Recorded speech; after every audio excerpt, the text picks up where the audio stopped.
আসসালামু আলাইকুম বন্ধুরা। যুগ যুগ ধরে চলে আসা মানুষ আর মনস্টারদের যুদ্ধ একটা ছোট্ট মেয়ের জন্য থেমে গিয়েছিল।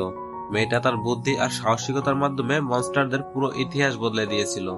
আজকে শুনবো এমন একটা এতিম বাচ্চা মেয়ের গল্প যে কিনা প্রমাণ করে দেয় সত্যিকারের দানব কখনো কখনো মানুষের মধ্যেই লুকিয়ে থাকে।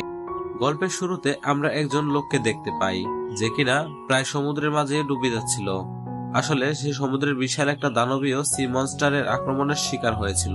সেই বিশাল মনস্টারের কারণে লোকটার জাহাজ ডুবে গিয়েছিল, তাই লোকটা নিজেকে বাঁচানোর জন্য পানিতে সাঁতার কাটতে থাকে। এরপর সিন লিফট হয় আর আমরা মেইসি নামের একটি ছোট্ট মেয়েকে দেখতে পাই যে কিনা ওই পানিতে ডুবে যাওয়ার লোকটার গল্প ছোট ছোট বাচ্চাদেরকে শোনাচ্ছিল। সে নিজেও সবসময় একজন মনস্টার শিকারী হতে চাইতো। তার বাবা মা কেউ ছিল না, তাই সে একটা হোস্টেলে থাকতো। আর এসব গল্প শেষ হতেই সে আজকে সেই মনস্টারকে মারার জন্য হোটেল থেকে পালিয়ে চলে যায়। এরপর আমরা অনেক শিকারীকে একটা বড় জাহাজে সেই মনস্টারের শিকার করতে দেখি।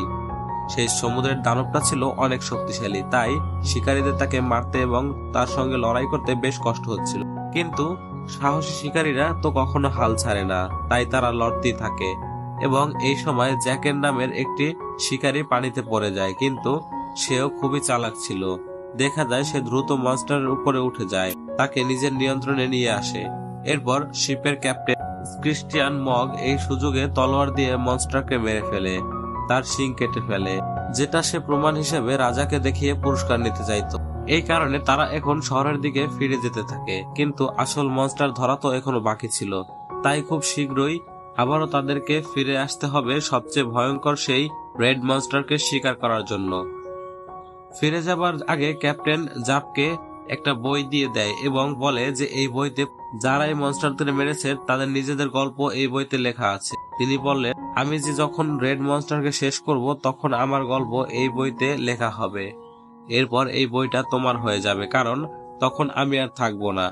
এই শিপের ক্যাপ্টেন হবে তুমি। এরপর ক্যাপ্টেন আর জ্যাক যখন শহরে ফিরে আসে তখন কিছু মানুষ তাদের উপর রেগে যায়, কারণ সেই রেড মনস্টারকে তারা এখনো মারতে পারেনি। আর এই রেড মনস্টারই ছিল তাদের সবচেয়ে বড় হুমকির বিষয়। এই কারণে রাজা এখন এই মিশন শিকারীদের কাছ থেকে কেড়ে নিয়ে সেনাবাহিনীদেরকে দিয়েছে। সেনাবাহিনীর কাছে একটি আধুনিক জাহাজ ছিল, যেটা দিয়ে তারা সহজেই যে কোনো বিপদের মোকাবেলা করতে পারত। কিন্তু শিকারীরা এটা হতে দিতে চায়নি, কারণ তারা জানতো সেনাবাহিনীরা এই কাজে কোনোভাবেই পারবে না, কারণ তাদের অভিজ্ঞতাই নেই। শুধু অস্ত্র থাকলেই তো আর সব হয় না। এই কাজটা তাদের পক্ষে করা সম্ভব হবে না। এতে করে সেনাবাহিনীদেরও জীবন চলে যেতে পারে।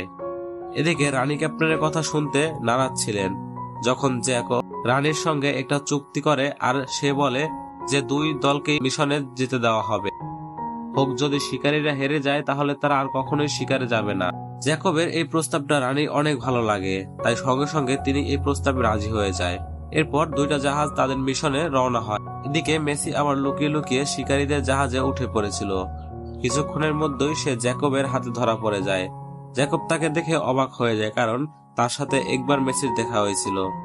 মেসি তাকে বহুবার রিকোয়েস্ট করেছিল তাদের সাথে যাওয়ার জন্য, কিন্তু মেসি যেহেতু খুবই বড় ছোট, তাই জ্যাকব তাকে বাড়িতে ফিরে যেতে বলছিল। এই জন্য মেসি এবার নিজেই লুকিয়ে লুকিয়ে জাহাজে উঠেছে। তবে এখন শিপের ভেতরে মেসির সাহস দেখে ক্যাপ্টেন তাকে শিপে থাকার অনুমতি দিয়েছে। সেই সাথে তার নিরাপত্তার জন্য তাকে একটা চাকু দেওয়া হয়, যেটা পেয়ে মেসি খুবই খুশি, কারণ এখন তার মনে হচ্ছিল সে সত্যি একজন শিকারী হয়ে গেছে। কারণ শিকারী হওয়া ছিল তার সবচেয়ে বড় একটা স্বপ্ন। তো রাত হতেই তাদের সেই শিকারের টার্গেট সবচেয়ে বিপজ্জনক রেড সি মনস্টার তাদের জাহাজের সামনে এসে পড়ে। সবাই লড়াইয়ের জন্য প্রস্তুত হয়ে যায় এবং রশি ছুটে মনস্টারকে বেঁধে কন্ট্রোলে আনার চেষ্টা করে, কিন্তু তাদের প্ল্যান ব্যর্থ হয়, কারণ সে বিশাল মনস্টার দড়ি ধরে তাকে নৌকার পানির মধ্যেই ঘোরাতে থাকে।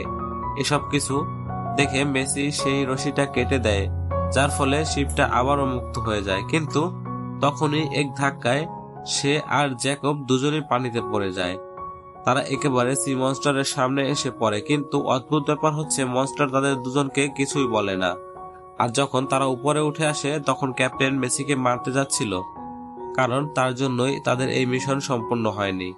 কিন্তু তার আগেই যে নৌকাতে জ্যাকের আর মেসি ছিল, সেই পুরনো নৌকাটাই মনস্টারকে আক্রমণ করে গিলে ফেলে। এখানে মজার ব্যাপার ছিল মনস্টারের মুখের ভিতরে জ্যাকব আর মেসি দুজনেই বেঁচে ছিল। এটা দেখার জন্য এই মনস্টার আসল কোথায় যাচ্ছে। তো বন্ধুরা, পরবর্তী পার্ট পেতে অবশ্যই চ্যানেলটি সাবস্ক্রাইব করে আমাদের পাশেই থাকো। সবাই ভালো থাকো, আল্লাহ হাফেজ।